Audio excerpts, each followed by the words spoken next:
or another print disability that makes reading, holding a book, or turning a page difficult or impossible. The content is copyrighted by the respective publisher.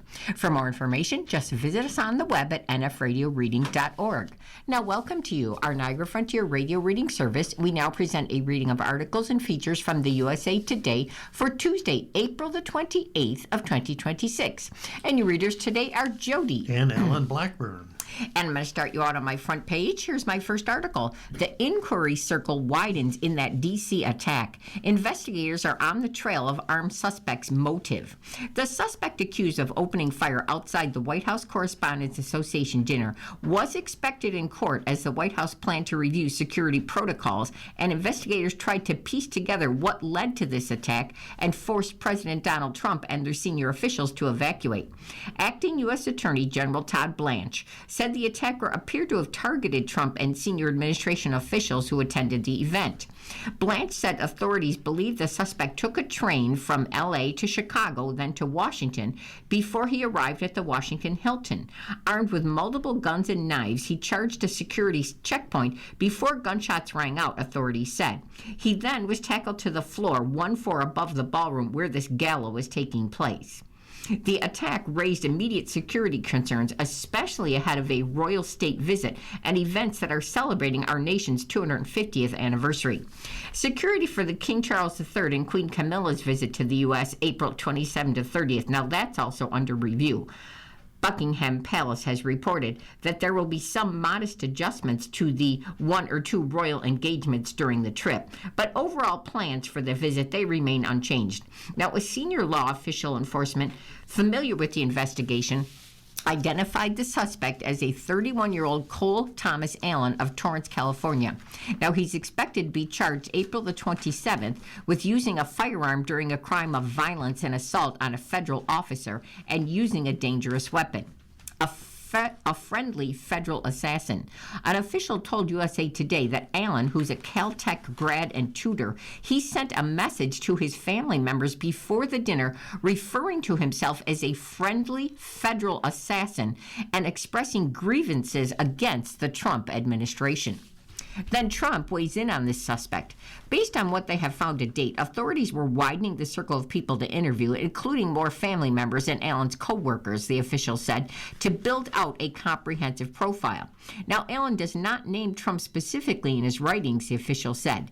In separate TV interviews, Trump referenced the suspect's writings and said he was motivated by religious anti-Christian hatred. He is radicalized. He was a Christian believer, and then he became anti-Christian, Trump said in his interview. He had a lot of change. He's been going through a lot based on what he wrote. He was probably a pretty sick guy, Trump has said. We express our deepest gratitude to the U.S. Secret Service and all the law enforcement personnel who ensured the safety of everyone in the ballroom and beyond, Jiang said in his statement. Their actions protected thousands of guests, and we wish everyone a full and speedy recovery. We wish a full and speedy recovery to the officer who was injured in the line of duty. Now, Jiang noted that the dinner exists to celebrate the First Amendment and the hard daily work of journalists who defend it. Last night, those journalists, they showed exactly the kind of calm and courage that their work demands, jumping into the reporting immediately after the incident unfolded. The association's executive board now plans to meet to determine how to proceed, Jiang said. The organization had said earlier that the dinner would be rescheduled within 30 days. Inside the world of mom influencers, women in pantsuits and floral ankle-length skirts dropped their spoons into their empty Chobani yogurt cartons and opened their phone cameras as Becky Kennedy began her keynote speech at the Mom 2.0 Summit on April 17th.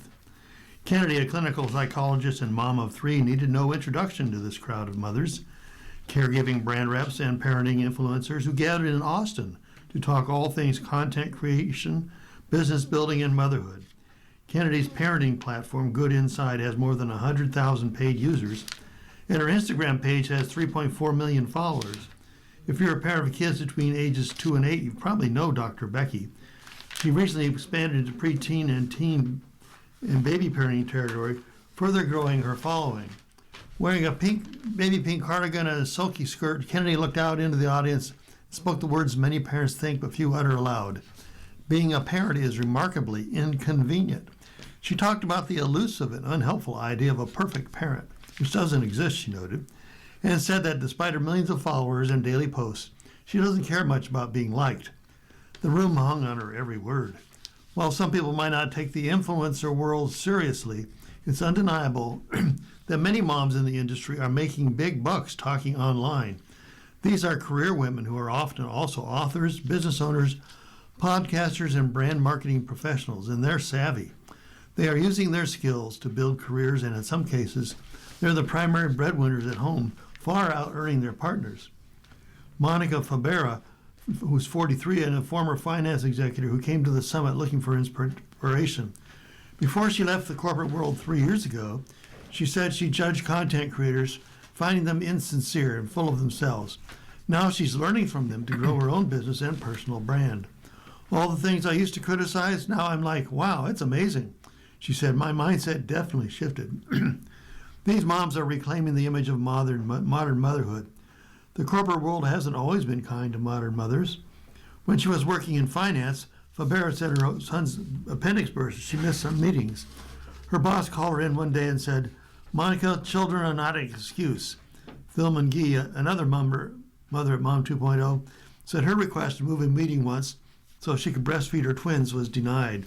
She didn't boycott the meeting, but she told her boss, I'm not going on camera and I'm feeding my children. She left that job soon after and recently launched a travel startup that she posts about online. Tara Clark, a podcaster with 778,000 Instagram followers, says she saw the influencer industry coming from a mile away. She'd been a stay-at-home mom for about 3 years when Instagram started gaining traction. I said to my friends and family, I'm going to start a parenting Instagram page and I'm going to monetize it, she said. It was 2016 and they didn't understand her at first. But when in a year and a half her account exploded, she was featured in a local magazine, wrote a book, and then launched a podcast in 2022. She makes over $100,000 annually. I just kind of had a feeling, she said. The night before her keynote address, Kennedy hosted an exclusive gathering at Airbnb, organized as part of her partnership with the company. It was in Old Enfield, one of Austin's historic neighborhoods. Throughout the evening, Kennedy prompted her guests to share stories of early motherhood and guidance they wished they had as new moms. Some of the women got emotional talking about the surprising raise they felt as new mothers and the loneliness that consumed them in those early days. In spite of being a multi-billion-dollar industry, content creators at the conference told USA Today they're often belittled by friends and family and commenters who don't see the value in their videos. But those closest to them see the hard work they put into their businesses. Kelsey Pomeroy once overheard her husband bragging about her to one of his engineering coworkers. I was not making a lot of money at the time, she said, but when his coworker asked her husband what Pomeroy did for a living, he told them about her videos, and he said, honestly, if you ever get rich, it's going to be because of her. And here's your page one cover story. States and DOJ battle over voter rolls and privacy. Civil rights lawyers, they blast the federal access to data. Anthony Nell was surprised when his voter registration was revoked in Texas after he cast an early ballot in the November 25 election. This Denton County resident was born in South Africa in 96 and then became a U.S. citizen in 2013 when his parents were naturalized. But he got a letter from the county registrar who had checked the names on local voter lists against the Department of Homeland Security database and said, you were not a U.S. citizen. Now, he was able to prove his citizenship and then reclaim his voter registration by providing his passport in December. But he has joined a lawsuit the advocacy group called Common Cause has filed against the Trump administration because of concern federal authorities would unfairly revoke the voting rights of others. Now, seeing that right being taken away from people who are supposed to have it, it's incredibly frustrating and aggravating. I have the right to vote, and they attempted to take that away. Dozens of legal battles are being waged nationwide over federal access to personal information about voters as President Donald Trump's administration seeks to weed out immigrants who are in the country illegally while civil rights advocates fight for the privacy. The Department of Justice has sued 30 states and the District of Columbia for voter lists, which do include driver's license and social security numbers in the hunt for fraud by ineligible voters. Now, 5 federal courts have dismissed the DOJ's DOJ's demand for the records from California, Massachusetts, Michigan, Oregon, and Rhode Island. One judge has called the effort unprecedented and illegal, but 3 appeals have oral arguments scheduled in May about the Justice Department's contention that federal oversight of the state voter list is crucial to prevent fraud. So what does the Justice Department want?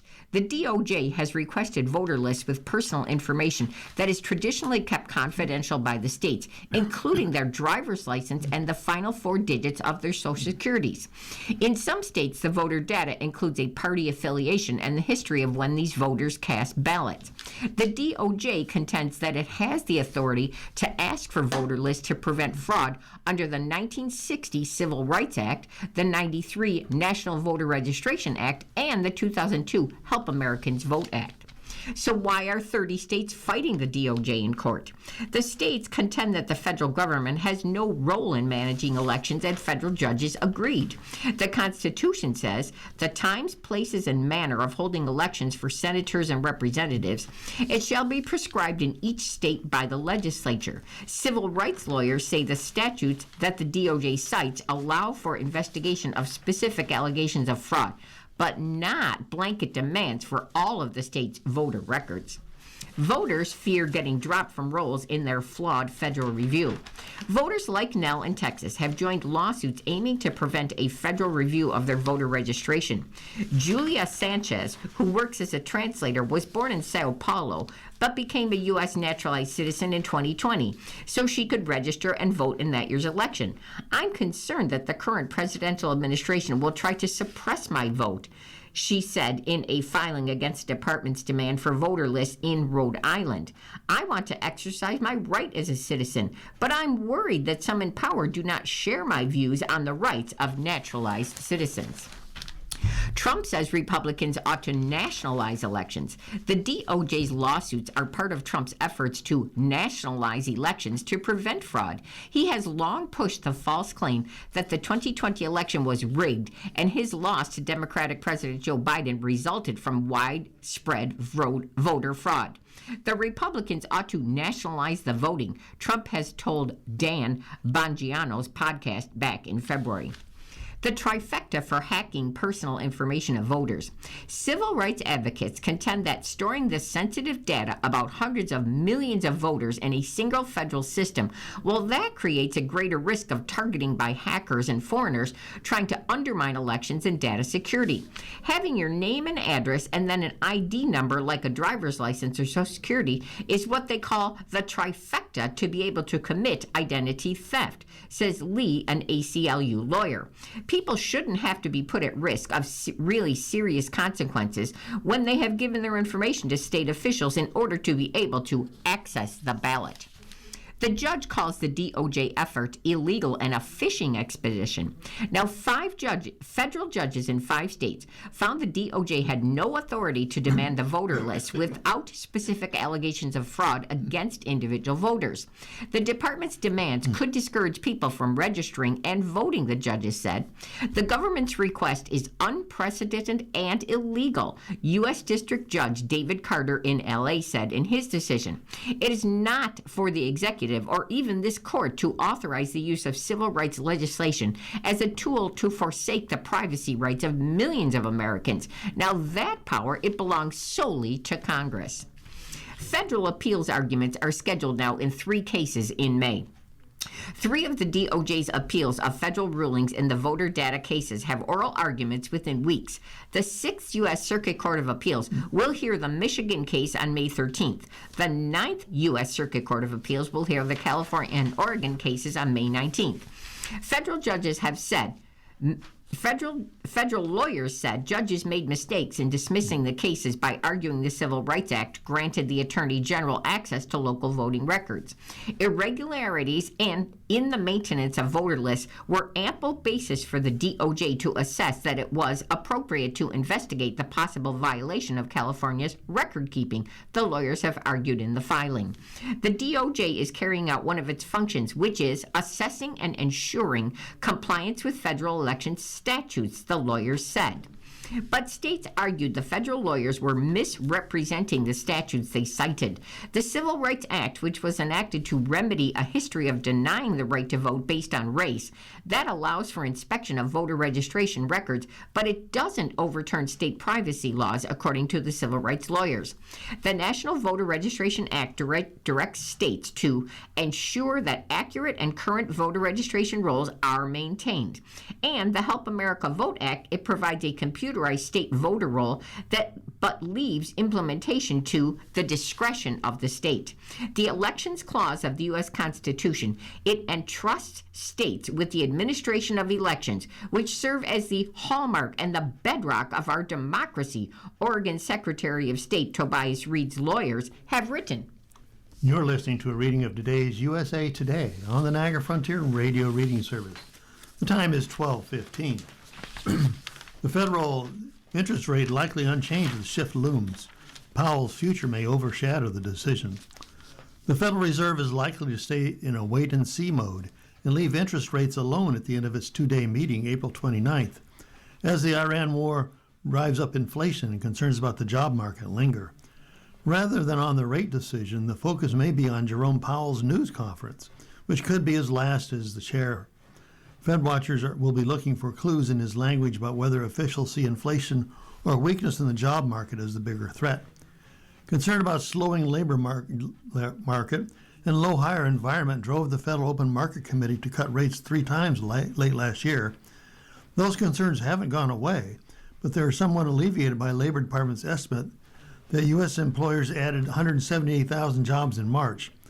Meanwhile, the department's Consumer Price Index, its measure of inflation over the year, shot up from 2.4% in February to 3.3% in March.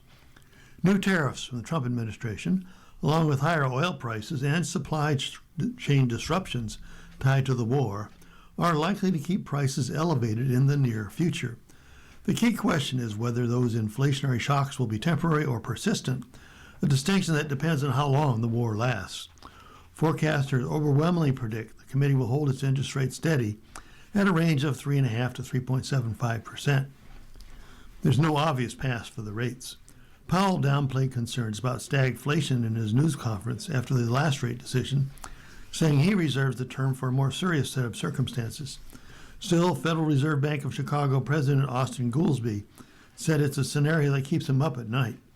The possibility of stagflation outbreak coming from high oil prices before tariff inflation went away, leading to the main engine of growth, the U.S. consumer, just giving up and saying, we don't have confidence, and we're going to start hoarding our money and sending us into a stagflationary recession. That would be the worst outcome, Goolsbee said. At the same time, he said American incomes and employment rate at 4.3% remain strong. He agreed with Powell that there's no obvious path for the rates. As of March 18th, committee members' median expectation for the federal funds rate at the end of 2026 was 3.4%, implying a quarter point rate cut, but it could come in the second half of this year. The ongoing uncertainty relating to the Strait of Hormuz reinforces the case for a Fed that remains on the sidelines, certainly for the upcoming meeting and in all likelihood for many months thereafter, said Sue Hill, the head of a government liquidity group. Treasury Secretary Scott Bessent and Cleveland Federal Reserve President Beth Hammack, a voting member on the committee, have both suggested the Fed pause in April. Under normal circumstances, the news conference after the April decision would be Powell's last. But his term as chair is set to end May 15th, and the Federal Open Market Committee doesn't meet again until mid-June. But Powell has said he would remain in his position temporarily if his successor were not confirmed by the end of his term. President Donald Trump has nominated Finance Executive and Federal Governor Kevin Warsh to the position, but his confirmation has been held up by Senator Thom Tillis, who wanted to see the Justice Department investigation into Powell dropped first. On April 24th, the U.S. Attorney for District of Columbia, Jeanine Pirro, announced the department had closed the inquiry, but said they would not hesitate to restart a criminal investigation should the facts warrant doing so. The decision probably clears the way for Warsh's confirmation. Tillis confirmed in a social media post. He said, I take the Department of Justice at its word. The investigation is closed, and any appeal of Judge Boasberg really would be with respect to legal principles and not for the purpose of reissuing subpoenas. Only a criminal referral from the Inspector General would cause a reopening of the investigation. With these assurances, I look forward to supporting Kevin Warsh's confirmation. Trump has threatened to fire Powell if he doesn't step aside in mid-May. But Powell told reporters on March 18th that staying in the role is what the law calls for, if Warsh is not confirmed in time. If Warsh is confirmed, he may try to usher in a set of reforms at the Fed. In his confirmation hearing April 21st, he suggested the central bank needs a new tools, a new inflation framework, and a new communication style, less focus on forward guidance. And the forecast says these locations are overdue for hurricane hits. New England, Miami, and Tampa, they have had hiatus. After more than 100 years, is 2026 the year that Tampa gets a direct hit from a hurricane? How about Miami? 34 years since Andrew has hit. Or could it be southern New England's turn for the first time in decades? Well, none of these questions can be answered right now. Experts say that these three locations are all among the nation's most overdue locations for a direct hit from a hurricane. So why are these locations so vulnerable? In Florida, both Tampa and Miami are very vulnerable, De Silva has said. Both are low-lying and highly prone to storm surge flooding, and both have seen rapid development in recent decades. Tampa was very fortunate when Hurricane Milton passed just to the south of it. If the track had shifted slightly north, the impacts could have been catastrophic. In the Northeast, areas from New York City through Providence, Rhode Island, they are also highly susceptible to storm surge. Tampa has been very, very lucky. Florida's second most populous metro area, now that's behind Miami, it has not taken a direct hit since 1921 when an unnamed storm slammed into the city and it killed 8 people and left behind $10 million, which would be equivalent to $170 million today, in damages. Hurricane Milton back in 24 was a very close call for Tampa. However, Tampa's remarkable streak of avoiding a direct hit from a major hurricane, well, that continued with Milton. Now, the typical return interval at Tampa is about 10 years. So depending on how you classify Milton, Tampa could still be considered overdue for a more direct and severe hit. Miami has been eerily quiet. Miami and the entire east coast of Florida has been eerily quiet since 2004, they said. The only hurricane landfall along the Florida east coast since Jeanne in 2004 was that sprawling mess called Nicole in 2022. Now, of course, Miami had quite the scare from Irma in 2017, he said. De Silva said Miami is one of the most overdue areas. The average return interval for a hurricane there is about every 6 to 8 years. Yet it's been since 2005 since a direct hit. So that puts South Florida well beyond its historical frequency. Southern New England, it will be catastrophic. Southern New England, including Providence, also is significantly overdue, they said. The typical return interval there is 17 to 20 years, but the last direct hurricane landfall was Hurricane Bob back in 1991. That is more than 3 decades ago. Then there was a 1938 hurricane that killed as many as 682 people and hit as a Category 3 with winds of 115 to 120 miles per hour. In addition, it moved at nearly 50 miles per hour, leaving little warning and producing catastrophic surge and wind across Connecticut, Rhode Island, and Massachusetts. Now, they said, my biggest concerns for New England, it comes in the form of a major hurricane, the once-in-a-lifetime monster like that 1938 one, or perhaps Carol in 1954. Residents, they have absolutely no idea how bad a hurricane can be in this region.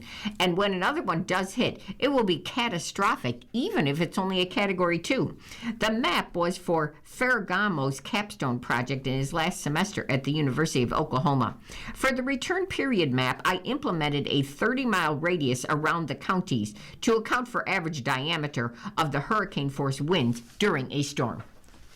Sentence given in a corpse scheme. Colorado funeral home co-owners hid the bodies. A Colorado funeral home co-owner was sentenced to 30 years in prison for her role in a scheme that involved hiding nearly 200 decomposing bodies. On April 24th, local prosecutors said a state district court judge sentenced Carrie Halford, 49 years old, months after she and her then-husband, John Halford, separately pleaded guilty to state charges for the scheme involving corpse abuse and fraud. The two also have federal prison sentences for defrauding families and a COVID-19 relief program. The two owned Return to Nature Funeral Home based in Colorado Springs. They said they improperly stored at least 189 decomposing bodies between 2019 and 2023. And they ran a scheme collecting more than $130,000 in fees in which they marketed burial services that include purported natural decomposition as well as cremation and traditional burials. Instead, some families received urns with concrete to replace the dead people's ashes, and the Halfords gave families the wrong body at least twice. At the facility, officials found several bodies in hazardous conditions inside the building, which was later condemned and demolished by federal environmental regulators as a toxic waste site. In December, John and Carrie Halford entered guilty pleas, and John was sentenced in February to 40 years in state prison.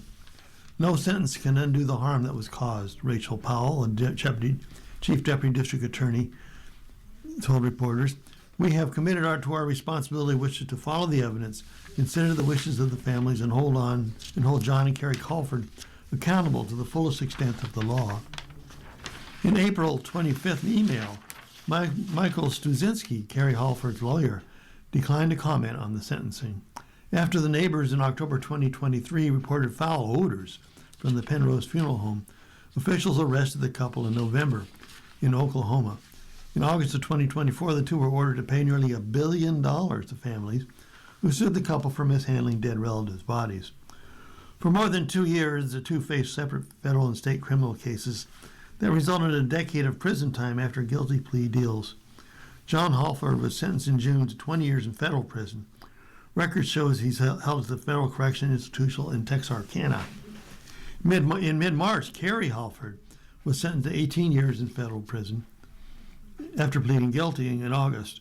In federal court, the two pleaded guilty to conspiracy to commit wire fraud, including by defrauding the Federal Small Business Administration for over $880,000 in pandemic relief funds, and each is ordered to pay more than $1 million in restitution for their role. Both have appealed their federal cases.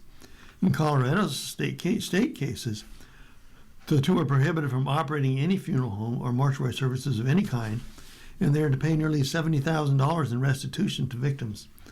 The plea agreements outline that federal and state prison terms are served concurrently. The Halford scheme prompted Colorado lawmakers to regulate funeral homes, aligning with industry laws in all other 49 states. Bipartisan laws moved to create a licensure system, as well as requirements to have accredited education, licensing, and training, including background checks. And Trump unveils $1.5 million restoration of the filthy, that's in quotes, filthy, reflecting pool on the National Mall. President Donald Trump has unveiled a project to restore the reflecting pool in front of the Lincoln Memorial on the National Mall after hearing complaints about the filthy water and its leaking foundation. Trump said the Biden administration had studied replacing the iconic pool granite, but then never embarked on the project, which had an estimated cost of $301 million and would take more than 3 years. Now, instead, Trump said contractors would sandblast, caulk, and resurface the bottom like an industrial-grade pool for an estimated $1.5 million and just be finished in a few weeks. A fraction of the cost and a fraction of the time, and you get a better product, he told reporters. Trump has been sprucing up Capital City as a showcase for the World Cup soccer games in June and July, and the country's 250th anniversary, July 4th. He's also building a $400 million ballroom for the White House and proposing a triumphal arch on an island in the Potomac River. Now, Trump noted that Reverend Martin Luther King Jr. spoke in front of the reflecting pool back in 1963 in front of 1 million people delivering his iconic I Have a Dream speech. Trump said he gave a speech there too during his first term, and he disputed crowd estimates of 25,000, saying his audience was probably larger than King's. I had the same exact crowd and maybe a little bit more, Trump said. The reflecting pool was built back in 1922. Trump has described it as an odd shape. It's 2,200 feet long, 167 feet wide, and 1.5 to 2 feet deep.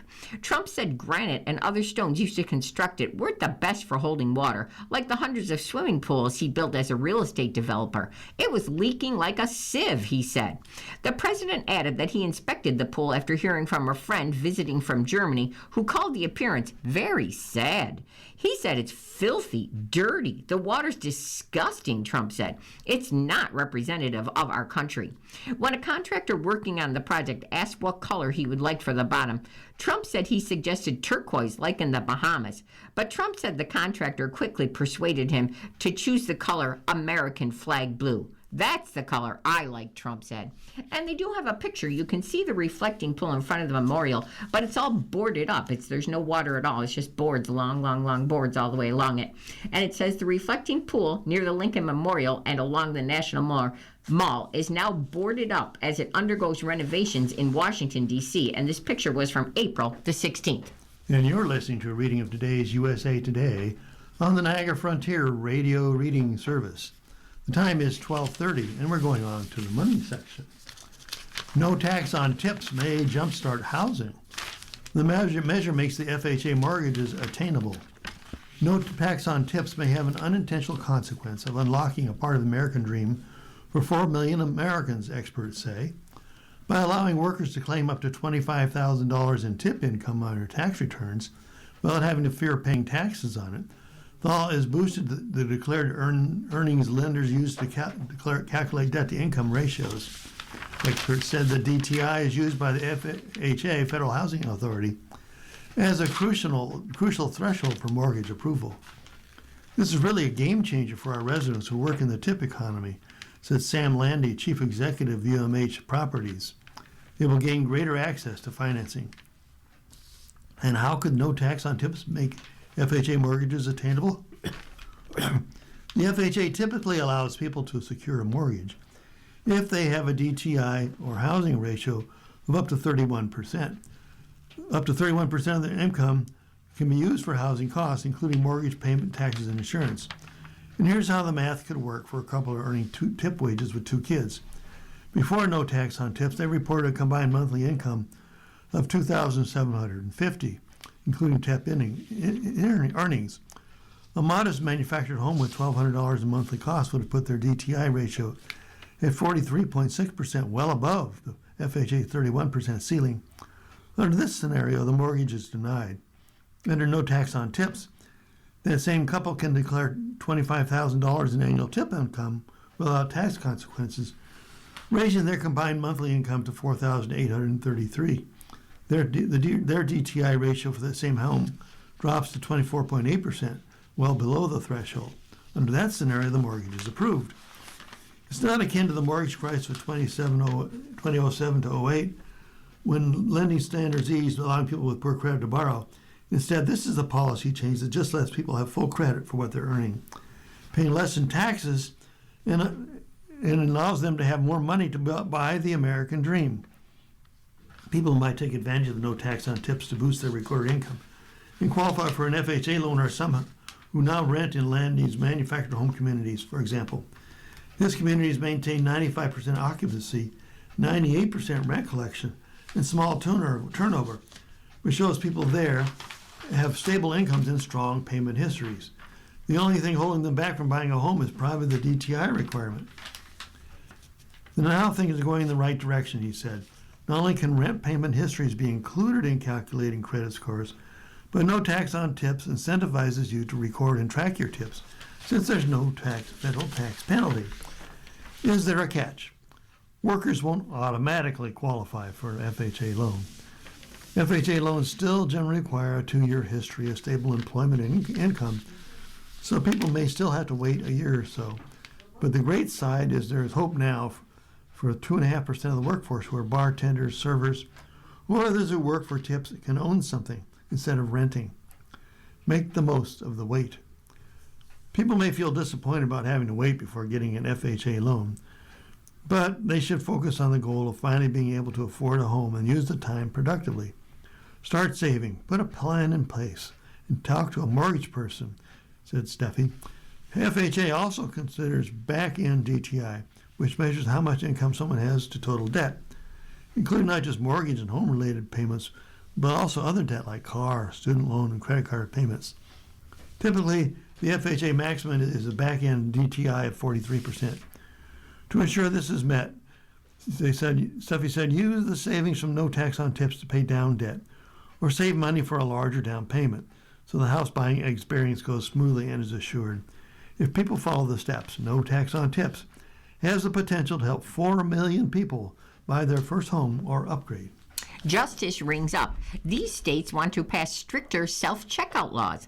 Some states aren't joking around about 15 items or less.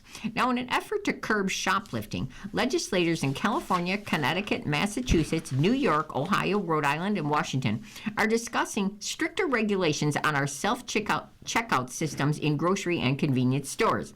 Now, specifically, these states are looking to enact legislation that would require a balance between employee-operated and self-checkout stations, a certain number of employees per self-checkout, and or stricter limits on the number of types of items that customers can bring through the self-checkout. So the goal is to cut back on the number of sticky fingers. What self-checkout legislation are these states trying to pass? Here's a closer look at the legislation that states and municipalities are looking to and have passed on some self-checkouts. In California, in February, California Senator Lola Smallwood introduced SB 442, which would have, if it had passed, required retailers with self-checkouts to have at least one manual checkout station staffed by an employee who is available at any given time to help a customer at their station. The bill would also have established a policy limiting self-checkouts to purchases of no more than 15 items. Then in Connecticut, 3 representatives introduced SB 438, which, if it passed, would require grocery stores and self-checkout stations to have 1 employee manned checkout station for every 2 self-checkouts. Massachusetts, similar to Connecticut's proposed bill, Massachusetts Senator Paul Feeney in early 2025 passed S.237. Now, if that passed, the bill would prohibit grocery stores from operating more than 8 self-checkout stations at once. Stores would also be required to have 1 manual checkout station that was operated by an employee for every 2 self-checkout stations. Then for New York, though the state of New York hasn't passed legislation on self-checkouts, the New York City Council is discussing this matter. In Ohio, on April the 1st, Ohio Senator Thomas Patton introduced SB 415, which would, if that passed, require grocery stores with self-checkouts to operate at least 1 staffed manned checkout, assign 1 employee per 3 self-checkouts, and limit self-checkout purchases to 15. Rhode Island. In January, Rhode Island Representative Megan Cotter introduced H7290, which, if that passes, would prohibit grocery stores from operating more than 8 self-checkouts at once and require the same store to operate 1 manual checkout operation station per 2 self-checkouts. Then finally is Washington. In Washington, HB 1739 was first introduced in 2025 and then again.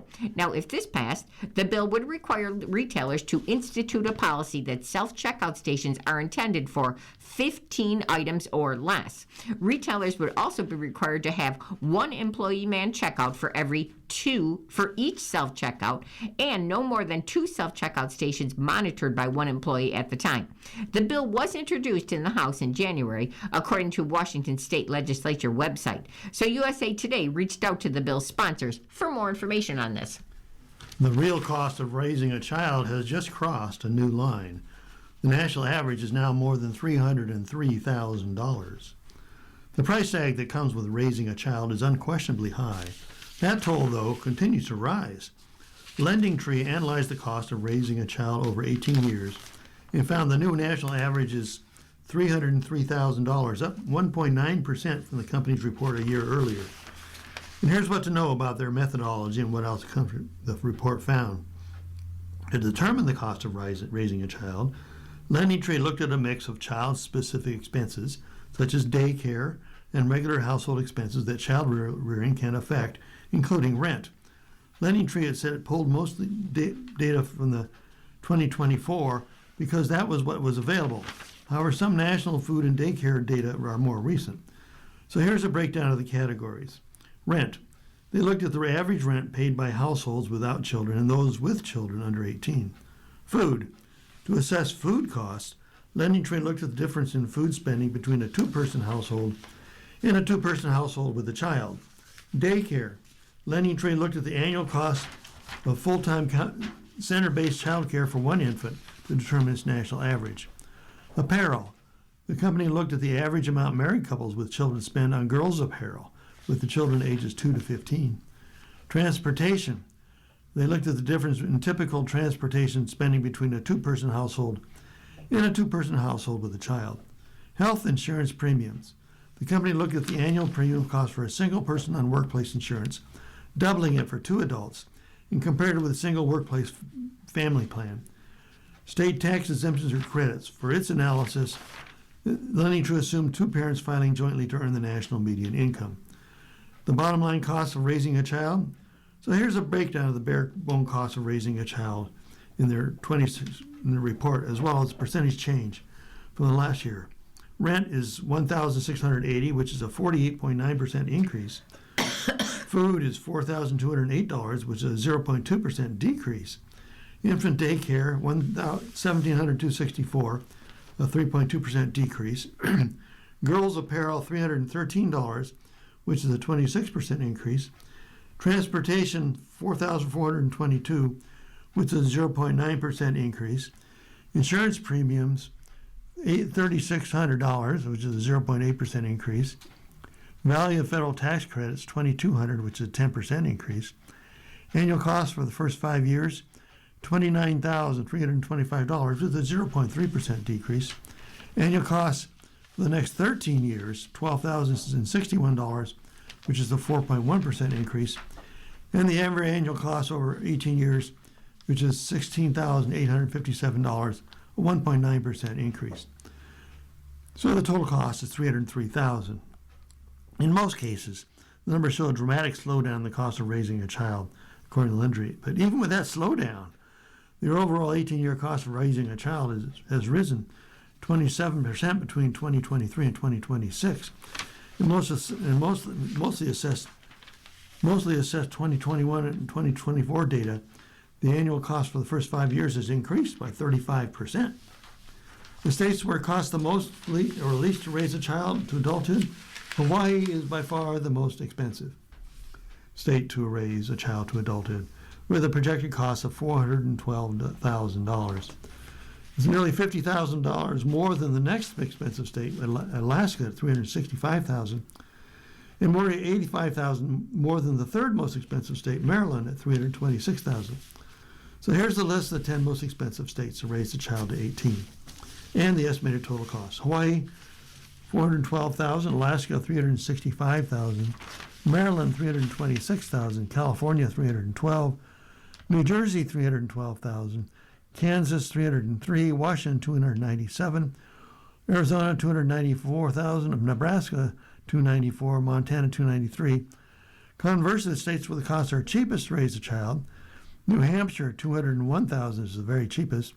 Then comes District of Columbia at $202,000, South Carolina, $204,000, Mississippi, $208,000, and Alabama, $212,000. Where is it the most expensive and cheapest in the nation to raise a small child? Parents in Hawaii face the highest cost of raising a small child, averaging $40,000 a year for the child's first 5 years. The state is followed by Maryland and Massachusetts, with averages of $36,000 and $34,000 respectively for the first 5 years. And here's the list of the 10 most expensive states to raise a small child. Averages annually for the cost of the child's first 5 years.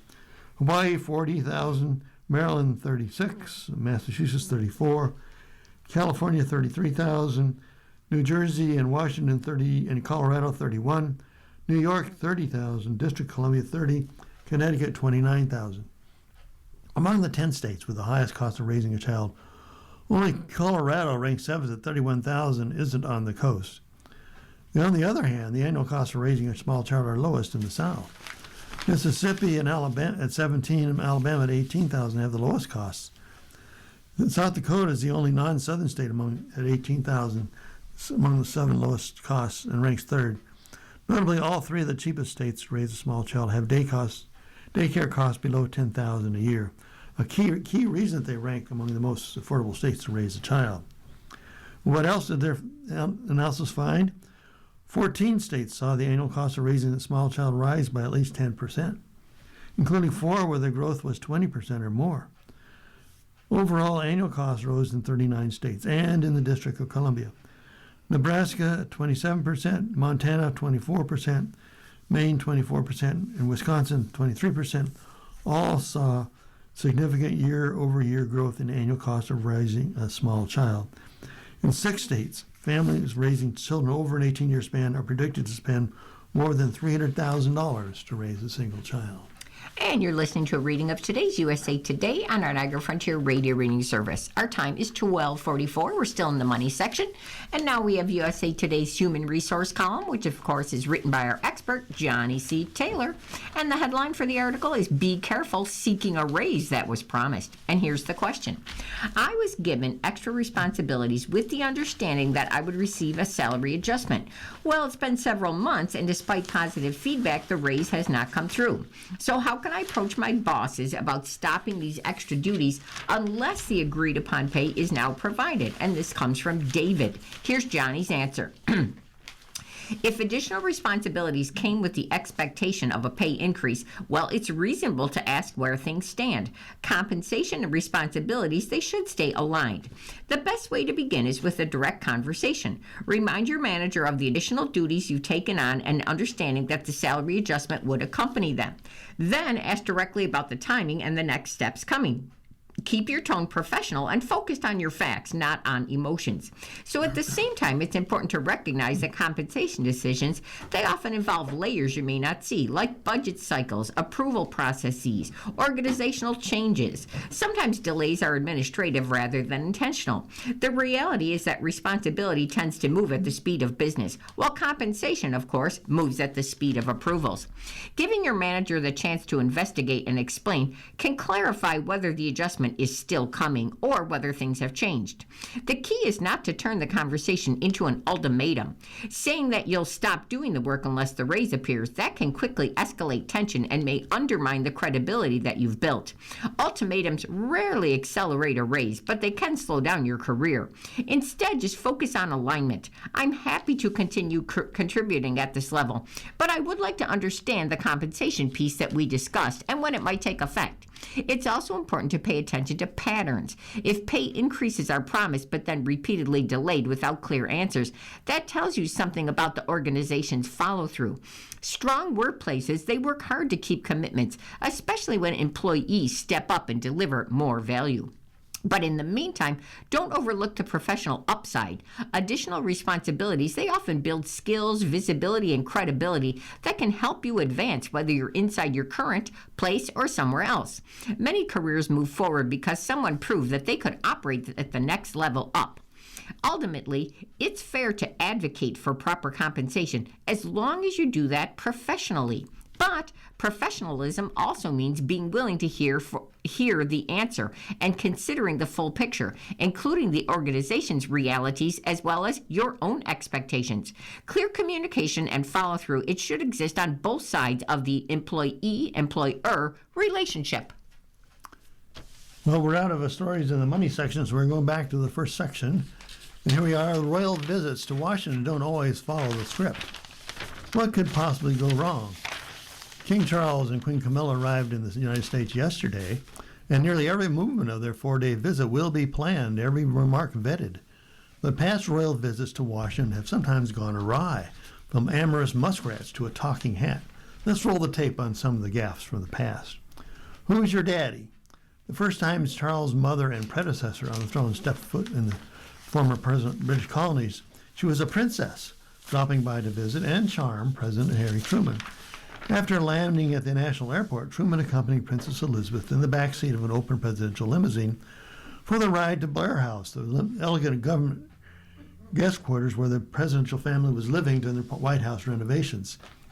He took her and Prince Philip to the 5th floor to meet his mother-in-law, Madge Gates Wallace, who was 98 years old, nearly deaf and famously cantankerous. "Mother, I brought Princess Elizabeth to see you," Truman said in a near shout. She had been briefed beforehand on the British elections the week before, which had restored Winston Churchill as Prime Minister, which prompted her to congratulate Elizabeth. She said, "I'm so glad your father's been reelected." "Liz, smile, look this way." During the visit, Elizabeth and Philip attended a reception in the Grand Ballroom, the Statler Hotel, for some 900 journalists, including news photographers who didn't treat her with the customary deference of their London cousins. "Liz," they shouted in an effort to get her turned their way. They urged her to pose with the band leader and commanded her to smile. She took it in stride. But a few days later, on a brief holiday near Quebec, she was spotted reenacting the scene, pointing her home movie camera at her husband and issuing orders in her version of American accent. "Hey, you there," she yelled. It was a rare glimpse of her sense of humor and a gift for impersonations. "Hey, Duke, look this way a sec. That's it. That's all." Muskrats in Love. The entertainment in the East Room after the White Tie State dinner in 1976 raised some eyebrows. Featured were the Captain and Tennille, a soft rock duo who performed their hit song, Muskrat Love. The lyrics told the story of a romantic encounter between two rodents named Susie and Sam, or as the British ambassador later described it in a cable to London, a vivid electronic tone poem on muskrat courtship. Then there was a dance between the Queen and President Gerald Ford. As they walked onto the dance floor in the state dining room, the Marine Band launched into the next song in the playlist, which happened to be "The Lady is a Tramp." The Talking Hat. George H.W. Bush was 6 foot 2 inches tall, and Queen Elizabeth was 5 foot 4 inches tall. This matters because when Bush finished greeting her on the South Lawn in 1991, he neglected to pull out the small step tucked under the presidential podium for her to stand on. When she delivered her remarks, her face was blocked by the microphones. All that was visible to the press corps was her broad-brimmed striped hat bobbing as she spoke. "She's gone," Jim Miklaszewski of NBC shouted. "All I got is a talking hat." The president was horrified, and the Queen was amused. The next day, in an address to a joint meeting of Congress, she opened with a joke. "I do hope you can see me now from where you are," she said dryly to laughter. The bear hug. The White House advance team had cautioned Alice Fraser that there were rules of royal protocol when the Queen was to visit her 3-bedroom apartment in a new public housing project in Baltimore in 1991. Rule 1, don't touch Her Majesty. But when the official entourage arrived, the 67-year-old great-grandmother immediately engulfed the Queen in a bear hug. Her Majesty didn't push her away, but also didn't return the gesture, a stiff upper lip smile on her face. "They said I wasn't supposed to do it, but I just couldn't stop myself," Fraser told reporters after the entourage had left. "She has her palace, and I have my palace right here, and I'm proud of it." She added, "Shoot, she's a woman just like I am. If she didn't have that crown on, she'd be just like me." For the record, Elizabeth wasn't exactly sporting a crown for the visit, but she was wearing a maize-colored hat that matched her suit. And here's a picture of her hugging the African-American lady. Just how old are you? There was the time that George H.W. Bush greeted the Queen in the Rose Garden for another state visit, this one in 2007. The podium step was carefully in place, no more talking hats, but the president opens his remarks with a slip. He said, "You helped our nation celebrate its bicentennial in 17. He began catching himself before he finished the year. In 1976, he looked over at her with a smile and winked. Turning back to the assembled dignitaries, he reported, "She gave me a look only a mother could give a child." David Manning, then the British ambassador to the United States, said, "The Queen didn't mind the occasional gaffe. In a life defined by schedules and scripts, she sometimes seemed to relish them. I've seen her amused when things went wrong," she said, "which was, all things considered, a good thing." And now I'm still in the first section again, too. Flesh-eating New World screwworm moves closer to the U.S. The parasitic fly's return near Texas, it prompts worries. Cases of a flesh-eating infection miles from the Texas border with Mexico. They're alarming officials about the return of a parasitic fly that was once eradicated. Now, earlier this week, the U.S. Department of Agriculture reported active cases of the New World screwworm in the Mexican state of Nuevo León.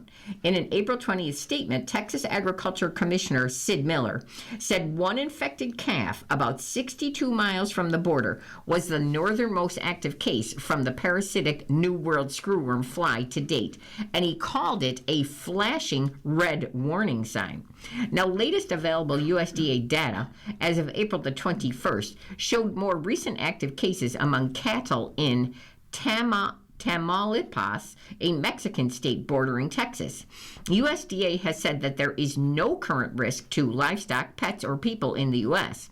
American officials have closed the southern ports of entry to the livestock trade. Now, New World screwworm flies, they feed on warm-blooded animals and humans to create painful, foul-smelling wounds, according to the Centers for Disease Control and Prevention. They spread when female flies lay eggs in an open wound, sometimes as small as a tick bite, or perhaps in an animal's nose, eyes, ears, or mouth. Then the eggs hatch the maggots that burrow and eat the live tissue. After a few days, the larvae drop and burrow into the soil, and then they later emerge as mature flies. Now, USDA declared the U.S. free of indigenous screwworms beginning back in 1966, using a technique of sterilizing the male flies. North America eradicated New World screwworm in the 2000s. In the following decades, New World screwworm has steadily returned northward from endemic regions in South America. Parasitic flies have caused outbreaks in Central America and Mexico, which is a primary supplier of cattle to the U.S. Now, a Nature study published in July said climate change contributes to its reemergence due to the hotter temperatures and the changing weather. Now, this creates more favorable conditions for the flies to spread in Texas. Now, that's home to the nation's largest cattle industry, as well as other parts of the southern U.S. Economic losses from the return of the New World screwworm that can run into billions of dollars, this study has found. There have been isolated cases of people infected with New World screwworm who have returned to the U.S. from international travel. A small outbreak last occurred back in 2017 in the Florida Keys. And let me remind you, you're listening to a reading of articles from our USA Today for Tuesday, April the 28th on our Niagara Frontier Radio Reading Service. We will return to you for more readings just after this short break. Your readers again today are Jody and Alan Blackburn. If you're listening to this publication online, you're probably using our website, a podcast player like Spotify or iTunes, a streaming service like Siro, or a smart speaker. Did you know that we now have a dedicated app that can be downloaded to any mobile device, like a smartphone or tablet, for free? App users can conveniently access our live stream and any episode of our podcast easier than ever. To download the app, just type NFRRS in the search window in the Apple App Store or in the Google Play Store. Contact us anytime if you have any questions by calling 716-821-5555, extension 5. Thank you.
We continue now with our reading of articles from today's issue of USA Today. Your readers are Jody. and Alan Blackburn, and we're on to the sports section. The Red Sox are not giving up on the 2026 season. Roman Anthony doesn't need to worry about spinning a shocking firing into his positive, nor workshop any crisis PR beyond his own words. He doesn't have to swallow the more than $10 million the Boston Red Sox owe the dismissed Alex Cora, nor fret about his own job if it doesn't work out. We get to play baseball today, Anthony said April 26, returning to the lineup after a 4-game absence with a back malady. We can either harp on it or be sad or feel sorry for ourselves and feel sorry for people around us, which I think is a normal reaction. But at the same time, we got to go. And so they went.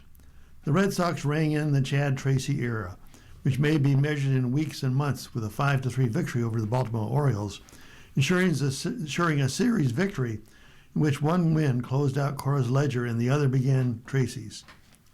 It was the first of 135 remaining games, a number tossed around liberally throughout the organization on a day of reckoning, aiming to distract from the 27 listless games that marked the stunning end of the Cora era.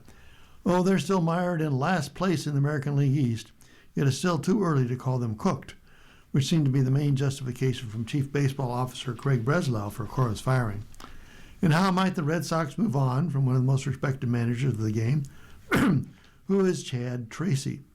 The 45-year-old Tracy, not that Chad Tracy, managed his big league debut without a bench coach, and no, he's not considering his 7-year-old father for the role. Jim Tracy was the National League's Manager of the Year in 2009 for the Colorado Rockies, and managed 11 seasons for the Los Angeles Dodgers, Pittsburgh Pirates, and Rockies. The younger Chad Tracy, more succinct than his garrulous father, carries a respected voice in the Red Sox organization. He was in his 5th season as manager of the Red Sox Class AAA Worcester Club when he was summoned to the office in the 4th inning of their game April 25th and told he was now the interim manager of the big club and began an odyssey to get to Baltimore. The nerves were there. They dissipated when he saw many of his former Worcester charges in the Red Sox clubhouse, such as slugger Roman Anthony and rookie infielder Marcelo Mayer, along with veterans like Trevor Story and Garrett Whitlock, who spent rehab stints there. When I started seeing the players before the bus left Sunday morning, each player I saw, it just started to call me more, says Tracy. I had a great conversation with Whit and Trev and guys that are leaders on our team. The more conversations I had with them, the more it calmed me.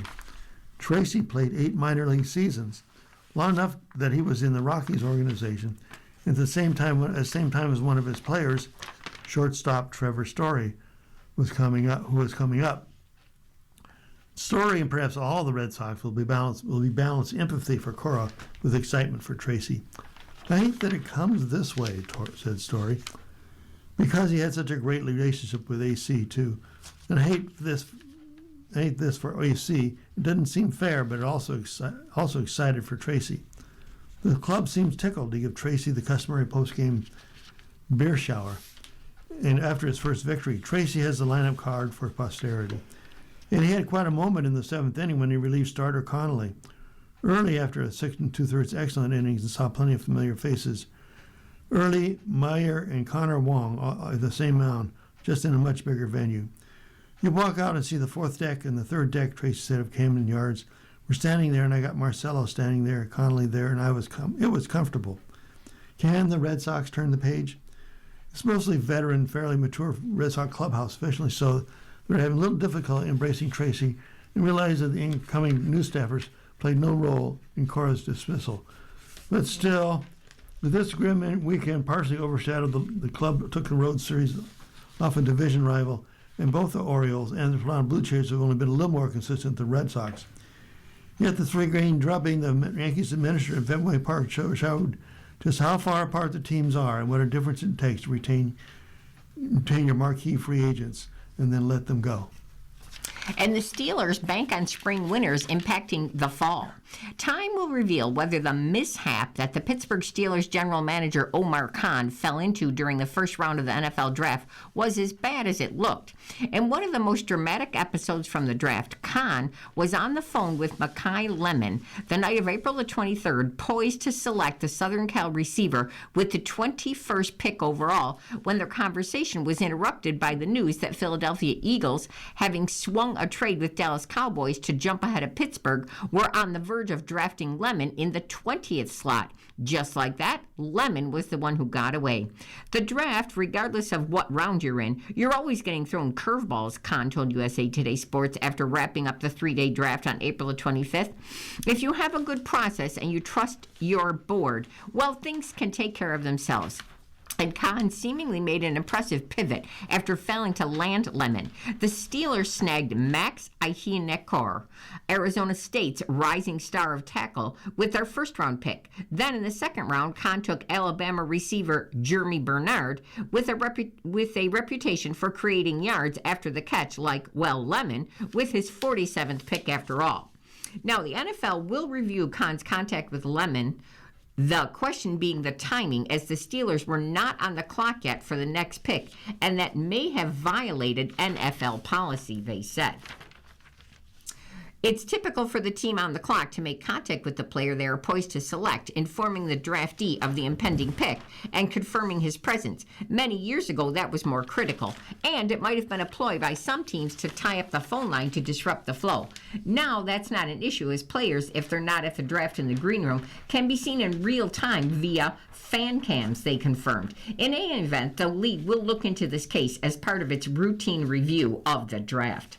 Khan wound up making 10 selections, including 7 picks for McCarthy's offense. If this crop pans out, the Steelers draft will be remembered more for the pivot than for the phone call. There are intriguing picks throughout the class that pop out for one reason or another.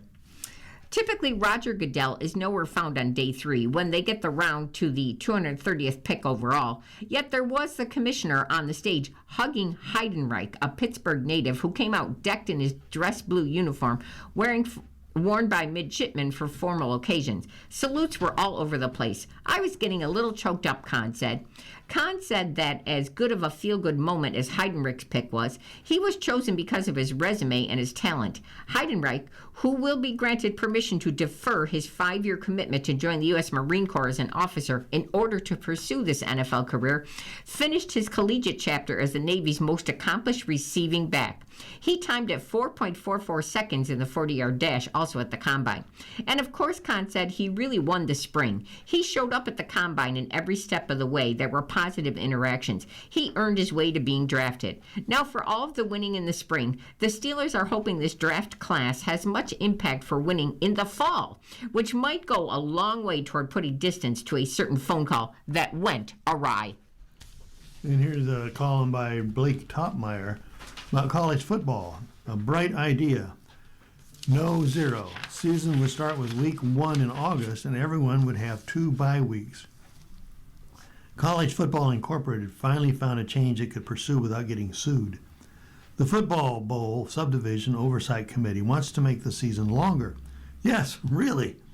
Apparently, a longer than ever season that'll end in 2027, 1 week after Martin Luther King Day Jr., isn't quite long enough. The Oversight Committee last week recommended starting the regular season, what's currently known as Week 0. This would standardize a 14-week regular season featuring 12 games and 2 open dates. If approved, the season's natural start date would shift starting next year to the weekend prior to Labor Day weekend. Because if there's one thing the sport lacks, it's a season openers on a 100-week day in August Day in Texas, right?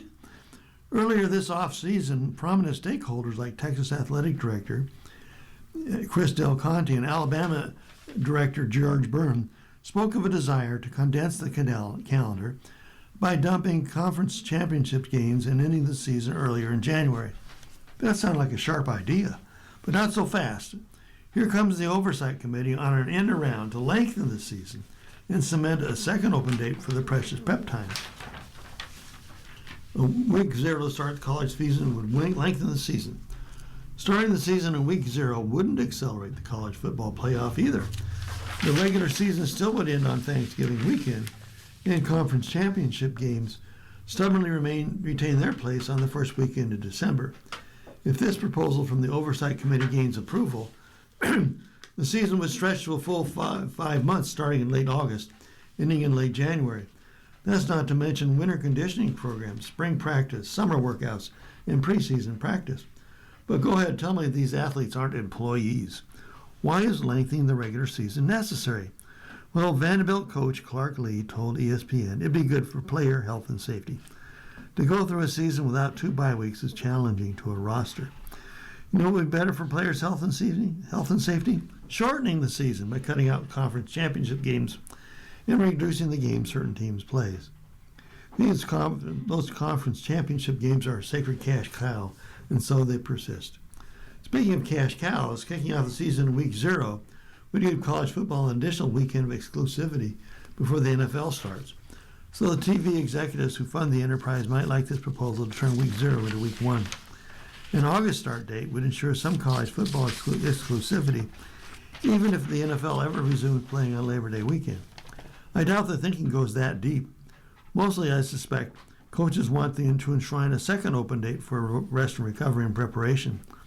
Also, shifting the season start date would amount to a tangible change after years of hollering for guardrails.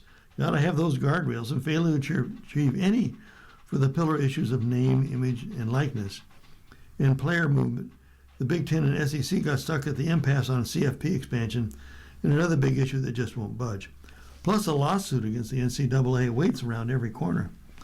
With the College Football Incorporated ineffective at unlocking any substantive change, the FBS Oversight Committee decided it wants August football. Smart people who speak in smart people phrases might call this action bias. That is, the compulsion to take action, however feeble or impulsive, rather than showing restraint because we are conditioned to value action over inaction. Anyway, that's smart people talk. In plain talk, I just call it plain silly and unnecessary. I keep hearing all about the problems facing college sports. Curiously, I don't hear the lack of August football games mentioned as a top issue. Maybe it's not a problem at all, it's just something to tinker with. Well, the big issues remain out of reach. And here's another story about football, in this case, professional football. McVay walks a tightrope amid quarterback succession planning. Sean McVay doesn't dispute that the aftermath of the first-round selection of quarterback Ty Simpson on April 23rd, his reserved body language wasn't what we come to expect from the high-energy Los Angeles Rams coach. As he described later, he surely gave off a grumpy vibe during the draft night press conference. Yet his disposition, McVay explained, was more about his most valuable player quarterback, Matthew Stafford, than it was to reflect that he wasn't in agreement with the general manager, Les Snead, in drafting the Alabama product, the 13th pick overall. No matter, amid super hyped coverage of the draft, McVay quickly found himself in damage control mode as reactions spread. Totally overblown, McVay wrote of his reaction to the text. McVay maintained he was very excited about the pick of Simpson, but he had a key reason to curb enthusiasm. He was being careful not to be disrespectful to Matthew Stafford, that is. I'll take McVay at his word on this, given delicate balance and in some cases must be navigated when a team with an established quarterback drafts an heir apparent. No, Simpson hardly poses a threat at this point to Stafford, who's 38, and who won a Super Bowl with the Rams and just won most MVP honors for the first time in his career. Stafford doesn't strike me as an oversensitive type. Yet McVay knows these situations can get a bit sticky. And the coach is joined at the hip with this quarterback. Their chemistry is essential as LA ranks among the favorites to reach Super Bowl 61 in February. Stafford, in talks to extend an $84 million contract that has a year remaining, may turn out to be the perfect cordial mentor for Simpson. McVay insists that Stafford, whenever Stafford retires, will do it on his own terms, so there's no need for controversy. Easy does it. Still, NFL history tells us it's not always smooth between star quarterback and projected successor. Case in point, Brett Favre was hardly accommodating during the early 2000s when Packers selected Aaron Rodgers with the first-round pick. Rodgers was much more of a mentor when Jordan Love came along in 2020. A generation ago, Joe Montana was miffed when the 49ers traded for Steve Young, who ultimately replaced the three-time Super Bowl MVP after Montana's long-term elbow injury surfaced in 1991 and opened the door. And 3 years before that, Montana was benched for a game and replaced by Young, which ignited tension that never subsided for the rest of Montana's tenure in San Francisco. Ironically, McVay's late grandfather, John, was the 49ers general manager, and for a significant portion of that period was Bill Walsh's right-hand man. Most recently, the Falcons had a mess on their hands when they drafted Michael Penix 8th overall in 2024, weeks after luring Kirk Cousins to Atlanta with a $180 million contract. In one regard, there was nothing outlandish about then Jerry General Manager Terry Fontenot's decision to draft a promising young quarterback, stocking up for the future. And you're listening to a reading of today's USA Today on our Niagara Frontier radio reading service. Our time is 1:15 and we're still in sports. Now I have Nelly Korda cruises to the third LPGA major title. Nelly Korda wanted to send a message at the Chevron Championship to herself and everyone looking up to her. It's okay to miss short putts. You're going to make mistakes, says Korda. You have to be mentally still in it 100%. And that's what I really wanted to show. I wanted to show it to myself, and I wanted to show it to everybody looking up to me. The truth of the matter is that Korda putted beautifully throughout the week. Sure, there were some miscues, but she won the mental war. Korda credited work with her new putting coach, David Angelotti, for giving structure to her putting practice and an overall sense of calmness. Korda took control at Memorial Park on day one and never relented, building her lead as many as 8 as she set or matched scoring records throughout the week. In the final round on April 26, the lead never dipped lower than 4 strokes. She ultimately won by 5 at 18 under, with major champions Patty Tavaneket and Ruaning Yin taking a share of second. After a weather-shortened victory to start the season at the Hilton Grand Vacations Tournament of Champions, Korda took a 6-week break from competition and then came back to finish runner-up 3 times. Korda, who's 27, became the first American since Meg Milan in 2000 to win a third major championship title. Since 1990, only Betsy King, Patty Sheehan, and Milan have managed to win 3 majors. Korda makes it 4. Now, a 17-time winner on the LPGA becomes the 6th American player to have won a major before the age of 28, joining Patty Berg, Louise Suggs, Betsy Rawls, Mickey Wright, Kathy Whitworth, and Annie Alcott. While Korda opened with back-to-back 65s to set a new 36-hole scoring record, her father, Petar, was more impressed by the 2 70s that she shot over the weekend, praising the way she handled the pressure. Korda went into the final round with a 5-shot lead and worked hard to protect it, changing her strategy to the point that it felt uncomfortable, and it worked. Now, there's no doubt that Korda's scheduling played a key role in how the week unfolded for her. She opted to skip last week's event in L.A. to get there earlier to avoid an awkward Sunday red-eye flight. Instead, Korda played an early 18 holes on April the 20th and got her first look at Memorial Park before storms interrupted the practice for the next 2 days. Then, throughout the week in Houston, Korda talked about her mental outlook and how happy she felt in her personal life and with her team. This maturation process, she said on April the 26th, was a big reason why she finished the day sitting on the dais next to the trophy. Last year was definitely a super frustrating year. You know, everyone was talking about my stats. I would come into a room like this and everyone would be like, you know, your stats are great, better than last year, but you have 0 trophies under your name. And I'm like, well, I see that, yes. It just wears on you because what you're working for, you're like, okay, I don't want to reinvent the wheel. I don't want to do anything crazy, but I do want to get better. So what am I going to do? The first thing, I was getting frustrated last year on the golf course and I started overanalyzing everything and overthinking, and it was paralyzing me. I told myself I don't ever want to feel like that on the golf course. Now, she's found that there is power in letting that go. When it came time for the traditional Champions Leap, Korda took on the plunge pool with her team, including her young nephew Grayson, with a masterful cannonball. Everyone's going to have their own opinion, she said. My opinion is if you kill a tradition, it's going to be gone forever. So with Korda, it carries on. The Fitzpatrick brothers make Zurich history. Alex and Matt Fitzpatrick do some of their best work as a pair.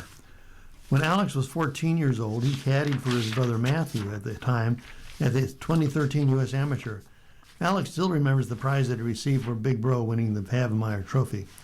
My goal for the week was winning an iPhone off my dad, who promised me if we won the tournament. Alex recalled, Obviously, he never expected us to. He got something much better for teaming with his brother to win the Zurich Classic at New Orleans on April 26th, a 2-year exemption on the PGA Tour. Asked if he would accept membership, Alex smiled and said, "I am indeed. Yeah. I signed as quick as I could. I'm still shaking." The Fitzpatrick combined to make a birdie in the foursome format at the par 5 18th to shoot 1 under 71 at the TPC Louisiana in the Crescent City suburb of Avondale to edge Alex Smalley and Hayden Springer and Christopher Reitan and Chris Ventura by 1 stroke, and became the first brothers and family members to win the title. Matt, who won for the 3rd time in his last 5 starts, became the first player in over 2 years to win back-to-back events.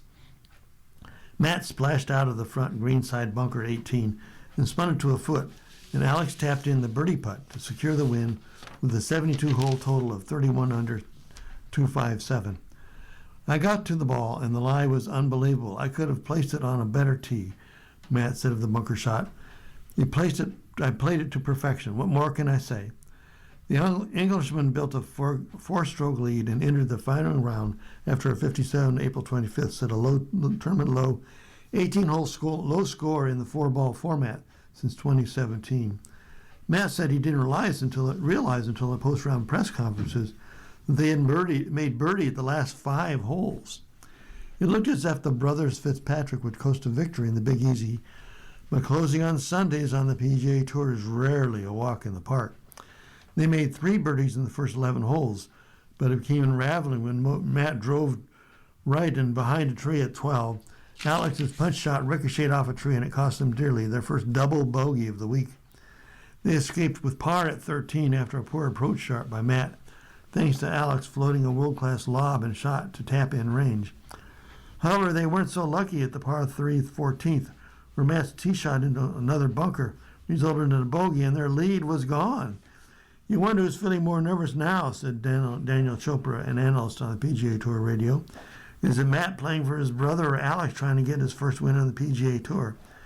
Matt said he felt as if he had lost his swing, but he walked up to the 15th hole.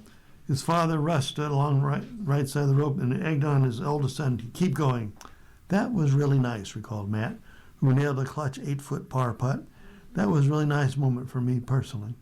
And Alex wasn't the only one seeking his first PGA Tour title. Smalley and Springer, both 29 years old, bogeyed the first and 6th, but sprinkled 6 birdies on the card through the first 16 holes to tie for the lead. There was a Norwegian team sharing for the same first name and trying to steal the trophy too. At 18, Reitan, who's 28, drilled a fairway wood from 232 yards that rolled to 7 feet, and Ventura buried it close to 765. It was their 3rd eagle of the day, offset by 2 back 9 bogeys that allowed them to be the first to post 30 under 258.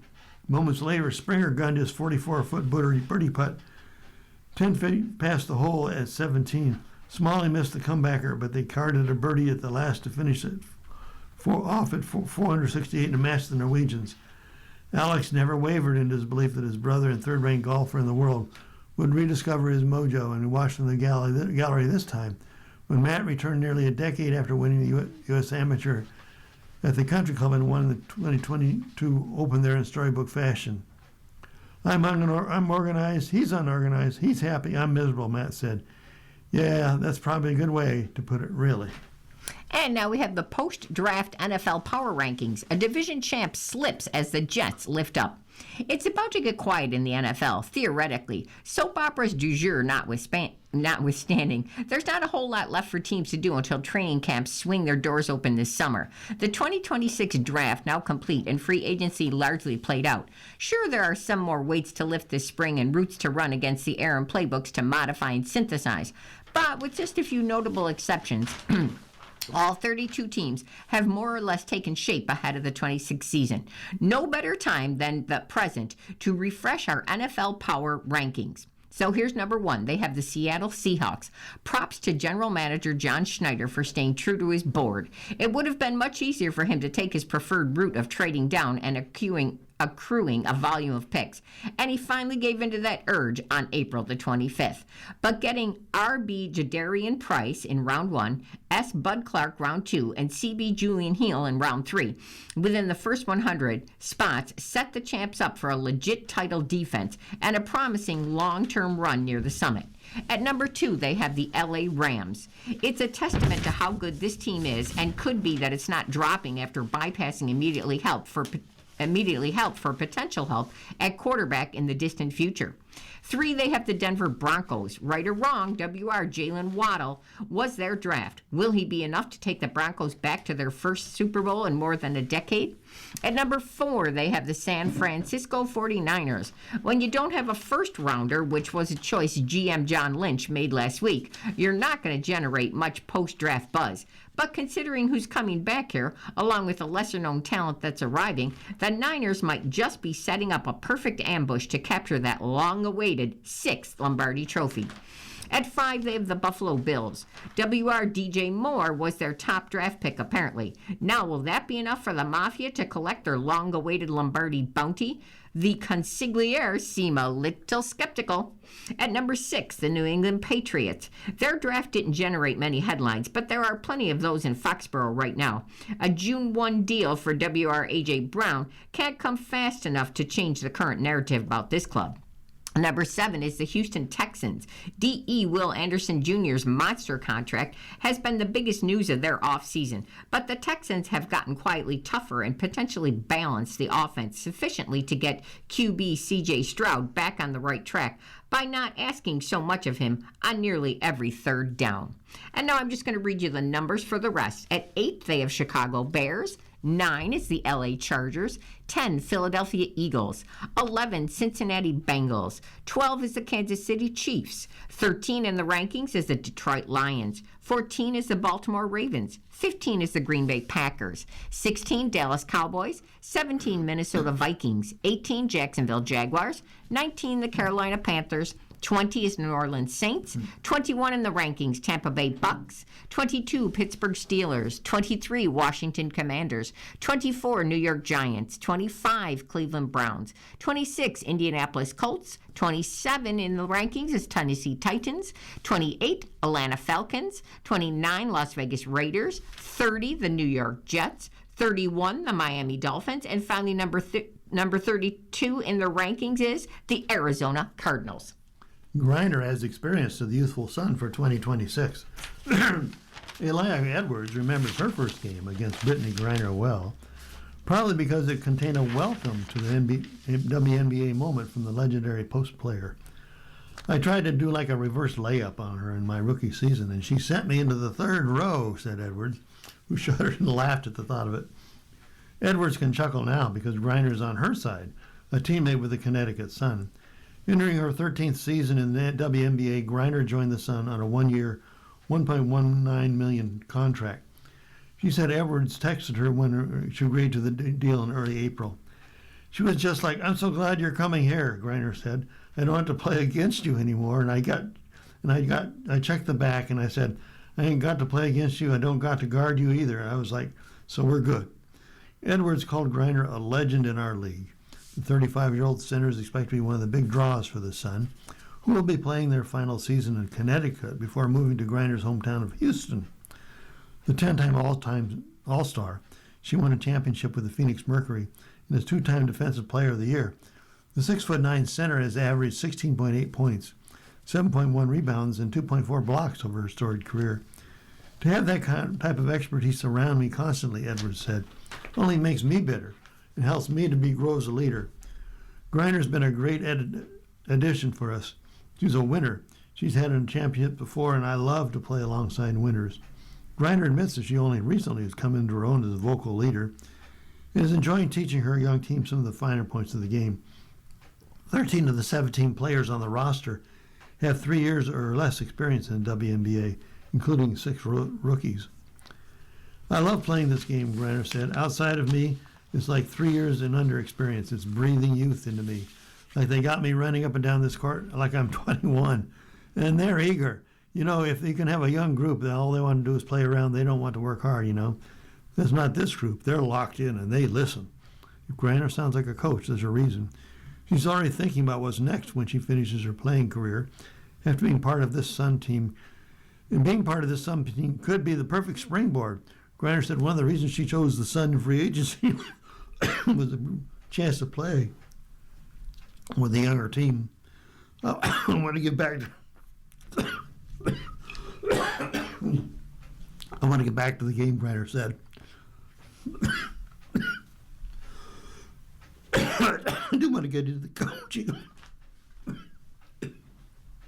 Are you okay? All right, let's go on.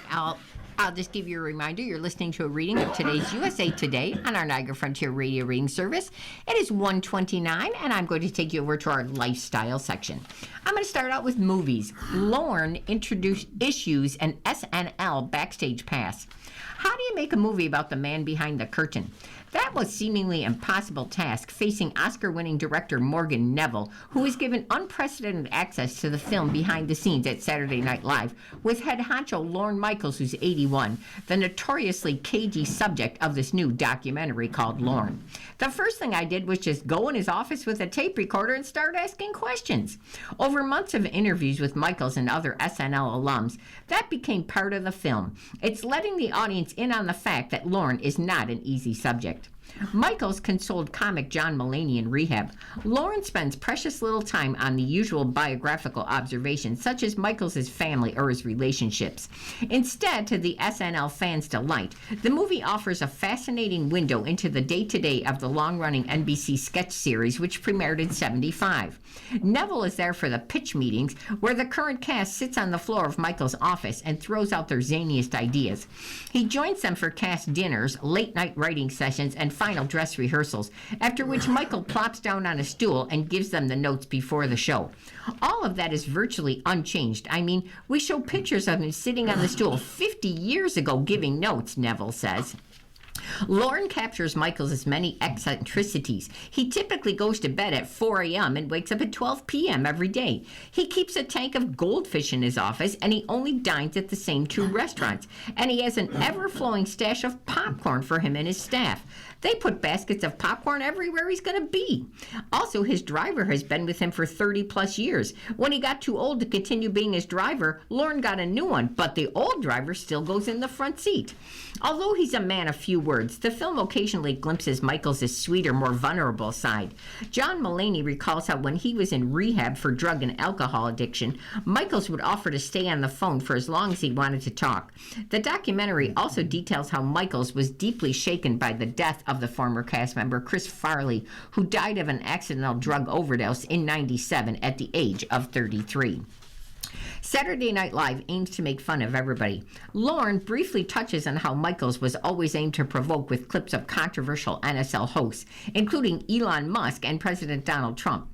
Now, without naming names, the documentary says Michaels regrets inviting some people to host. Lorne will never speak specifically about these things, he said, but something that he said to me a lot is, remember, it's called broadcasting because it's meant to be seen broadly. It's not just a show for the coasts. It's supposed to capture all kinds of opinions. He wants to keep reminding his critics, much to their chagrin, that we're not just doing everything to validate a certain political point of view. He comes from that old idea that we're supposed to hold truth to power and make fun of everybody, and that means everybody. Given Michaels' age, there has been rampant speculation in recent years that he would retire soon, but I don't think he has any intention of retiring. In the time that he's run the show, he has not missed a week, which is incredible. It's the thing that keeps him going, so I don't think he'll ever walk away. Earlier in April, Michaels attended the world premiere of his documentary at the New York's Lincoln Center and was characteristically taciturn in his praise. He looked at me after he nodded and said, "Good," Neville recalls with a grin. For Lorne, well, that's a 5-star review. And here's the summer movie preview. Kind of a long story, so I'm going to pass it off to Jody in the middle of it. The Odyssey heads up the epic summer. The summer's biggest movie hero isn't from a comic book. He's from your high school reading list. Matt Damon is the determined ancient warrior Odysseus in The Odyssey, director Christopher Nolan's high-profile, star-studded adaptation of Homer's classic, with Zendaya, Anne Hathaway, Robert Pattinson, Charlize Theron, and more. Quite a few A-list protagonists are stopping by cinemas between now and Labor Day. The Mandalorian and Grogu, a.k.a. Baby Yoda, Headline a May Star Wars adventure, He-Man and Supergirl return to the big screen while Tom Holland's Marvel web-slinger swings through New York City again in July's Spider-Man Brand New Day. But really, there's something for everyone in this blockbuster season, from horror spoofs to animated antics. And here's an exclusive peek at what's coming up this summer. On opening May 22nd, The Mandalorian and Grogu, the galaxy's favorite father-son duo, blasts off to the big screen in the first Star Wars movie since 2019. Mando, played by Pedro Pascal, and his adorable young apprentice look out for each other while on a mission to find Jabba the Hutt's son, played by Jeremy Allen White, and keep the New Republic safe from the threat of still powerful Imperial warlords. Also opening May 22nd, Passenger.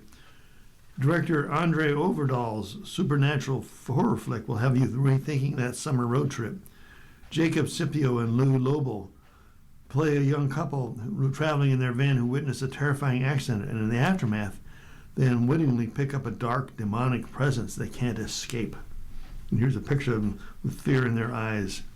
The Breadwinner opens May 29th. Nate Bargatze is Mr. Mom for the 21st century. He stars in this comedy as a salesman who struggles to keep the household and 3 children from descending to absolute chaos when his wife, played by Mandy Moore, goes on an important business trip after her invention scores big on Shark Tank. Power Ballad opens May 29th. The latest music-filled outing directed by John Carney, who did Once in Sing Street, stars Paul Rudd as Rick, a wedding singer who has seen better days. A chance encounter at the gig leads to a jam session with a washed-up boy bander, Danny, played by Nick Jonas, and Rick is thrown for a loop when Danny turns one of his songs into a career-redefining hit. Pressure also opens up May 29th. The tense drama satisfies history lovers and weather nerds. Everybody's feeling the pressure of the situation 72 hours before D-Day, as British meteorologist James Stagg, played by Andrew Scott, has to figure out if the storm conditions are go for the Allied invasion forces led by Dwight D. Eisenhower, played by Brendan Fraser, or postpone and risk losing World War II. Masters of the Universe on June 5th. Based on the popular cartoon toy franchise of the 1980s, the adventure stars Nicholas Galatazine as Adam, who was sent to Earth as a child away from the fantastical kingdom of Eternia. He returns as an adult, harnessing the power of a Grayskull as the heroic He-Man to battle the evil forces of the dastardly Skeletor, Jared Leto. And now I'm going to pick up on the article. The next movie is Scary Movie, which comes June 5th. With the 6th installment of this horror spoof franchise, the Wayans family continues to poke fun at popular scary movies. Everything from Sinners and Get Out to Scream and Weapons is sent up in a film featuring returning stars Regina Hall and Anna Faris, who parodies Jamie Lee Curtis's Halloween final girl, Laurie Strode. Next movie is Disclosure Day. That's June 12th. Steven Spielberg plus Aliens is a tried and true blockbuster formula.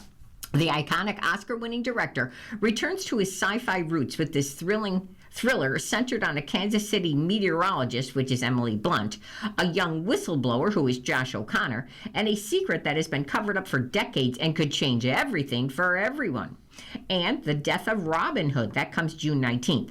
Directed by Michael Sarnowski, who did Pig, the dark thriller rethinks the legend of a mythic figure. After being gravely injured in a battle, the aging outlaw Archer, that's Hugh Jackman, is forced to face a past full of crime and murder, though a mystery woman offers him a chance at redemption before it's too late.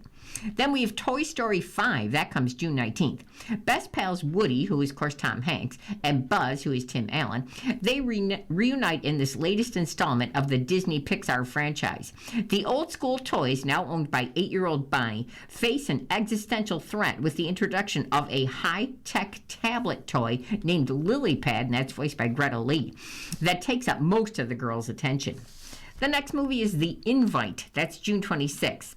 And director Olivia Wilde's dramedy, Joe, who's played by Seth Rogen, and Angela, played by Wilde, are a couple struggling on the relationship front. They invite the upstairs neighbors, which are Penelope Cruz and Edward Norton, down for dinner, which unlocks a whole bunch of intimate temptations that could bring them together or tear them apart further. Then the movie Supergirl, that comes out June 26th. Superman's cousin, Kara Zor-El, that's played by Millie Alcock, gets her own cosmic DC superhero adventure. On the way to save her beloved canine buddy, Krypto, the party-hardy but tortured Supergirl, she teams up with a vengeful youngster, and that's played by Ruthie Marino, and a rambunctious intergalactic bounty hunter who's played by Jason Momoa. Then we have Moana, July 10th. This live-action version of Disney's 2016 animated musical, it casts Australian newcomer Catherine Lagaea as the title wayfarer on the mission to save the people of her island. Now, Dwayne Johnson reprises his role as from an earlier Moana film as her reluctant travel partner, the trickster demigod Maui.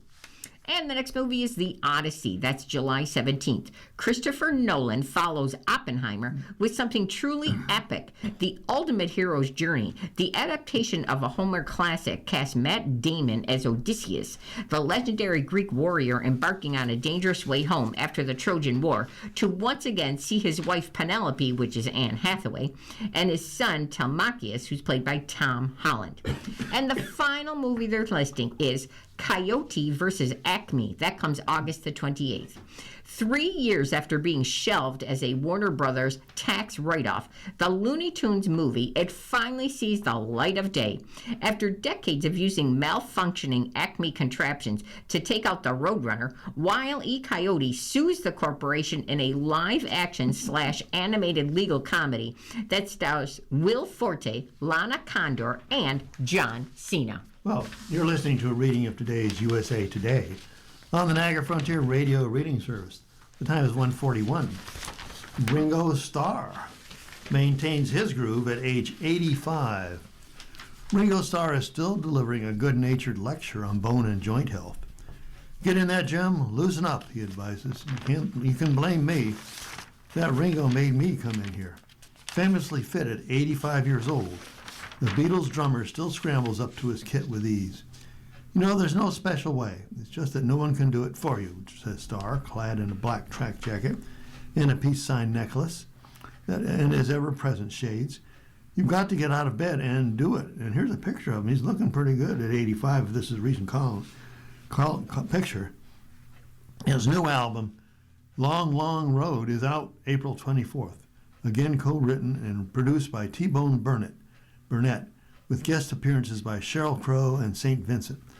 It's Starr's third country album after 1970's Beaucoup of Blues and last year's Look Up, and he'll chase it with a tour with his long-running all-star band in May and June. After the success of his 2025 collaboration with Burnett, we just sort of thought, let's do another one. He says, I sing, I play drums. He puts some meat on them, and it's worked really well. Here's some interview questions and answers with him. Question: do you consider yourself a country artist primarily now, or is this a detour? And he says, right now, that's all I am is a country artist. I think just artist is enough, you know. We play pop, we play rock, and we got back very strongly into country because of T-Bone. Question: your tour runs right up to your 86th birthday on July 7th. Do you intend to play as long as you're physically able? Ringo answers, nope, I just intend to play this year. That's as far down the line as I'm going. We'll see what happens at the beginning of next year or the end of this year. For the last 5 years, I've told my kids, that's it, I can't go on anymore. And they say, oh, Dad, you said that last year. I'm just doing 12 gigs, but in my head at least twice a day. I'm thinking, nah, we should do September as well. But so far, I'm holding up. Question: it feels like you've got some sort of competition going with Paul McCartney to see which one of you can stay on the road longer. And Ringo answers, well, it may look like that, but I'll be the longest, and as he laughs. And the interviewer says, I think you will. And Ringo says, we went to see him playing the Fonda Theatre. It was great to see him in a tight venue like that. The sound was great and he was on. He's from Liverpool.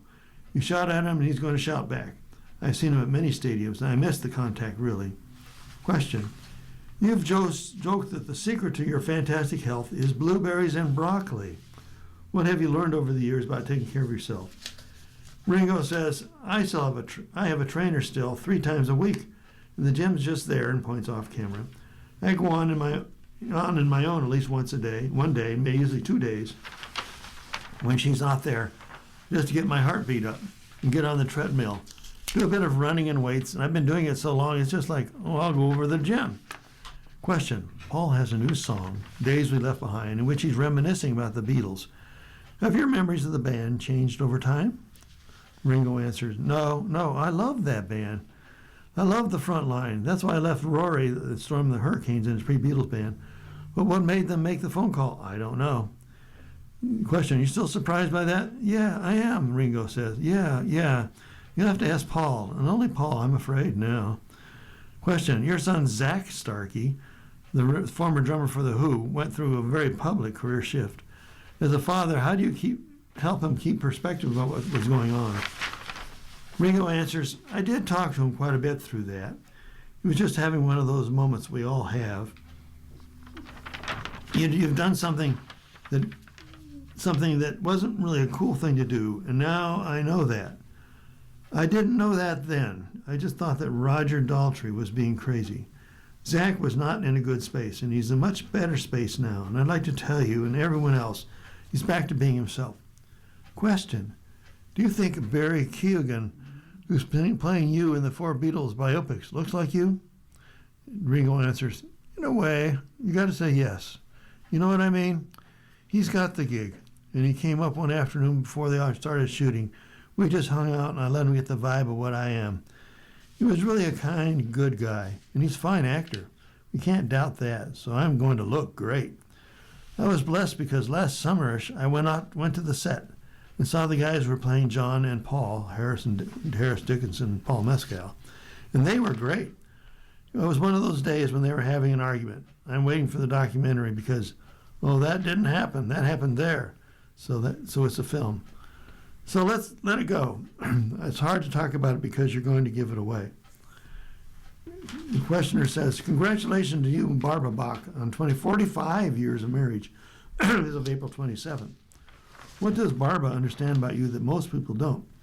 And Ringo answers, well, I think everything. She knows how I am, and I know how she is. We have a great time, and we've had rows. We do things like that. And in the very early days, we came to the conclusion nothing goes past midnight, no matter how the day has been. Midnight, okay, that's the end of that. Start again the next day.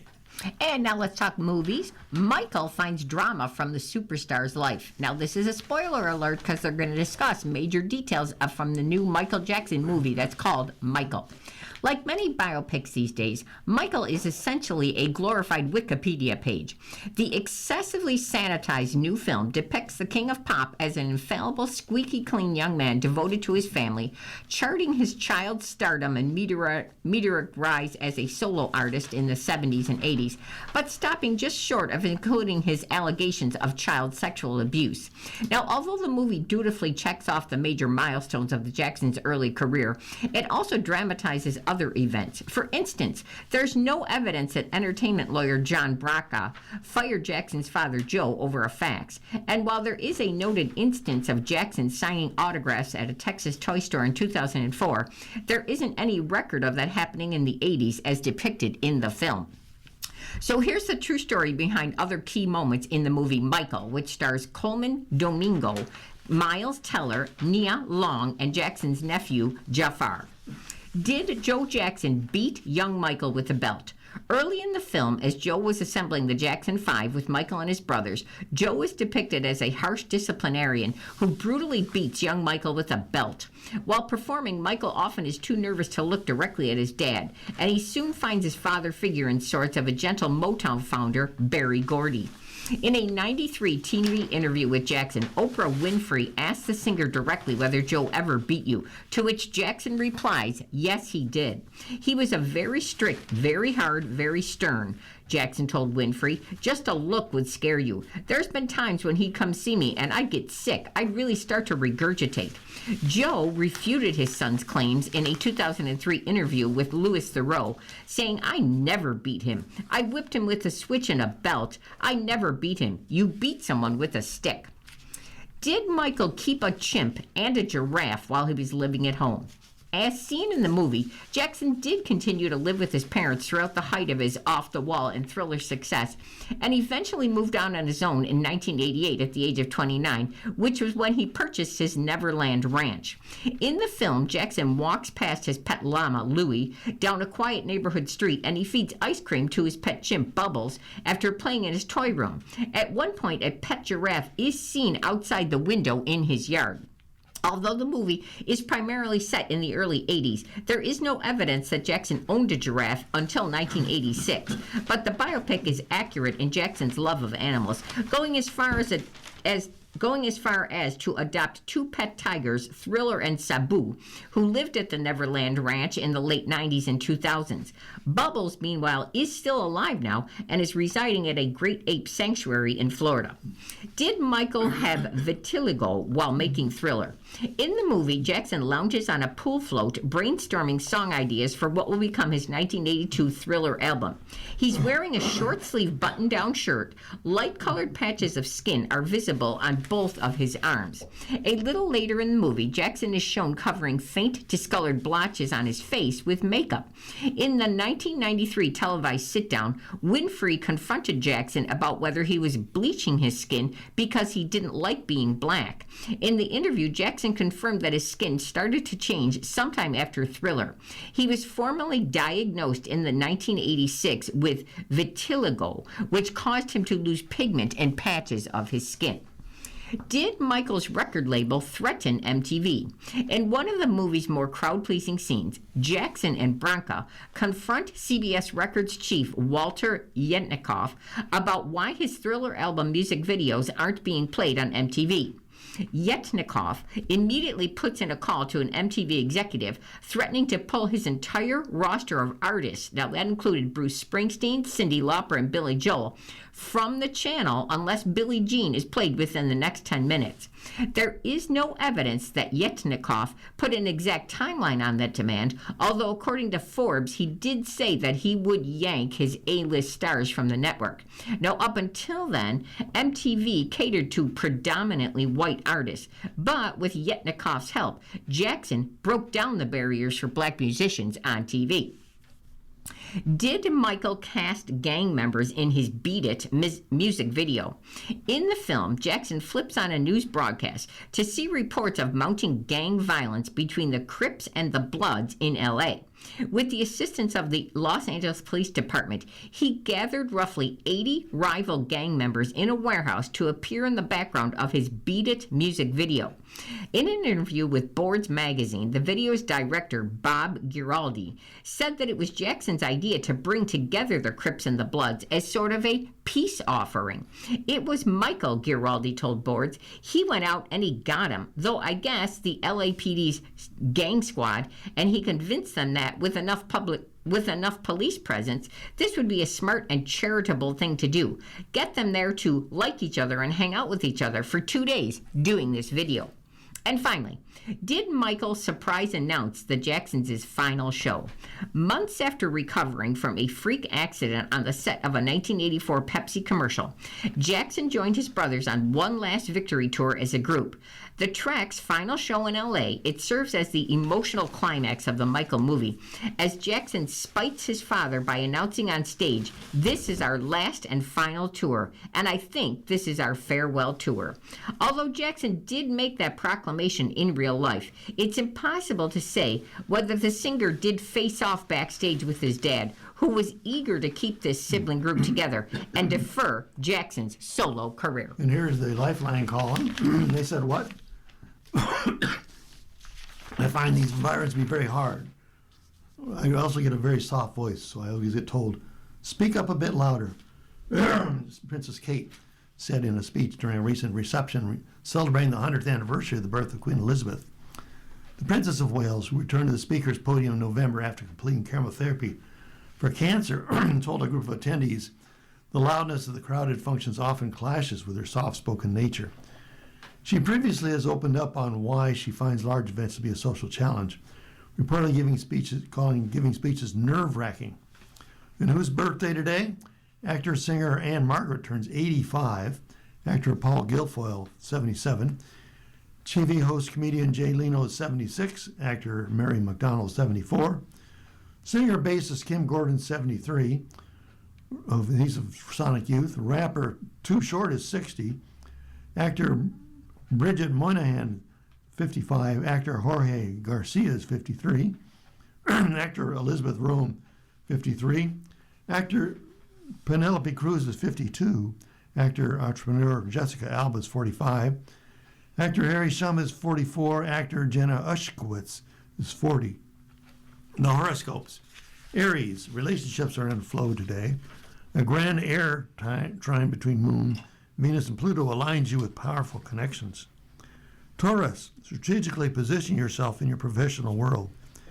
Is there an opportunity to gain the ear of a higher up?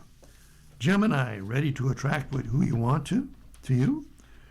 The grand trine with the Moon, Venus, and Pluto makes you irresistible. Cancer, feel into your depths today. There's a lightness to be found around the material that could normally be challenging. Leo, conversation can pave the way for that dynamic shift in key relationship today. Focus on unity. Virgo, you're valuable and you know it. Ready for others to see you work and all that you have to offer? Libra, feel the magnetism flowing through you today. Today's grand air trine between the Moon, Venus, and Pluto gives you a glow up. Scorpio, ready to clear the air? A vulnerable dialogue can take place with all the drama today. Honesty brings change. Sagittarius, there's a powerful connective flow today. Speaking with intention to your community, your voice is ready to be heard. Capricorn, feeling poised and professional. Take advantage of the good vibes floating through your workspaces. Aquarius, a creative outlook can expand your perception today. Pisces, feeling at peace? A psychological shift is upon you. You've been listening to a reading of USA Today for Tuesday, April 28, 2026. Reread USA Today weekday at noon. For more information, call 821-5555. Your readers today have been Jody and Alan Blackburn. If you or people you know shop at any of the Dash's supermarkets, please save Dash's register tapes for Radio Reading. Our agency receives $2 for every $100 in Dash's register tapes. Radio Reading has raised thousands of dollars so far. Anyone can drop off their Dash's tapes to the Niagara Frontier Radio Reading Service at 1199 Harlem Road, Cheektowaga, between William and Clinton Streets. Or Dash's tapes can be mailed to the Niagara Frontier Radio Reading Service at 1199 Harlem Road, Cheektowaga, New York, 14227. Any questions on Dash's tapes for radio reading? Call us at 716-821-5555, and thanks for caring.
Coming up next on the Niagara Frontier Radio Reading Service, we have Episode 7 of We Did Okay, Kid by Sir Anthony Hopkins.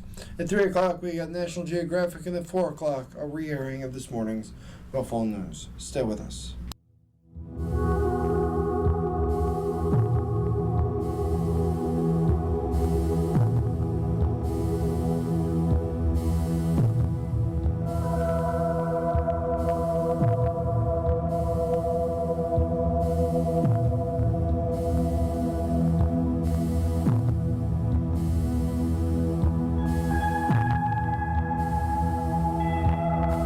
Program is intended for listeners who are blind, have low vision, or have another print disability, which